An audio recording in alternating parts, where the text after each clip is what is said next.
The referendum is over. The yes vote has won. We will have new congressional districts in the state of Virginia, pending court cases, of course. And here to talk about it with me now is Dr. Bob Denton. He is our political expert. Dr. Bob, thank you very much for joining us.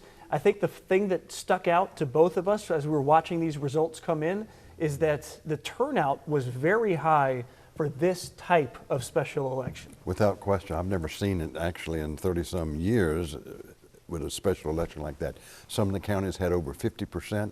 You're talking about some that have 60. We're almost at presidential level turnout, certainly gubernatorial. So I was very surprised across the Commonwealth in terms of the turnout, and also very much so in Southwest Virginia. Southwest Virginia, South Side, you said it showed up. It's a Republican stronghold. It's one of the reasons why this yes versus no vote was so close. Absolutely, without question. And there was some concern because historically, the further west you go in terms of Virginia, the turnout usually goes down. Well, it's almost the opposite way with this election. So there certainly was a strong showing from South Side and Southwest Virginia. And so it's a yes vote. It's a very close yes vote. Where do you think the no side goes from here? We already have two cases before the Virginia Supreme Court. And I think you're going to see more and so much more litigation.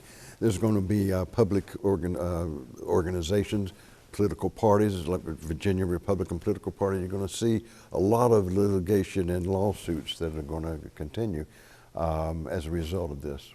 And so the yes vote, it's just not over. The no vote, that was it. It was over. A yes vote means we're going to have more of these legal challenges. So when we come to the midterm elections, heck, when we come to our primaries, which have been moved to August, are we going to see these maps in place? Are we going to see folks running for Congress in these new districts? And they're going to start planning on that now. And it's very important for which district some of these are now going to run in and the implications that has. The court cases, probably by mid-May, we'll have a sense in terms of what the state Supreme Court is going to do in that. And of course, for Democrats, they send a message to Trump tonight, for sure, without question. The next one is Florida. What will Florida do? Did our vote influence what they're doing and meeting to do this week?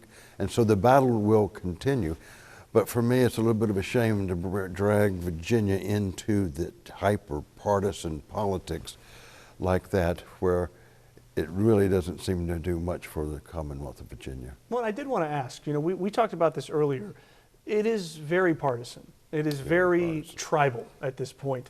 Is there a precedent for coming back from that? Or is this only going in one direction? Well, I hate to say something like, well, a 9/11, something that people can rally around. We're having difficulty to decide about the Iran war itself, good, bad, or so many divisions. We're seeing a generational shift too, differing views in terms of belief, attitudes, and values. I don't know. That's a very tough question.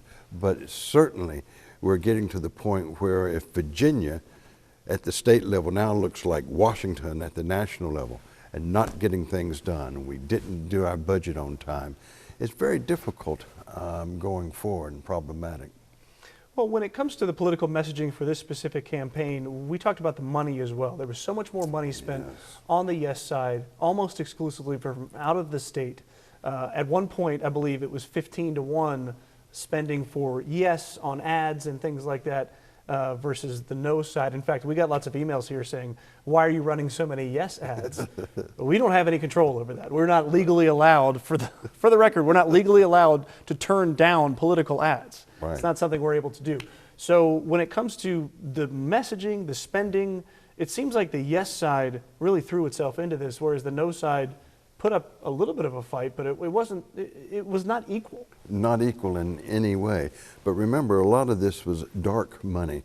Money from 501c4 nonprofit interest groups. Well, in those 501c4s, you don't have to disclose who the donors are. That's why it's dark money. That's the key, and that's part of the definition. And so getting over on the north side of $100 million.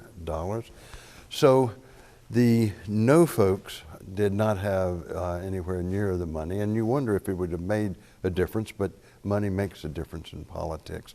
But it's so much to be spent. And again, it took a lot of money for the yes side, but they did prevail. They did prevail. That is Dr. Bob Denton. He is our political expert.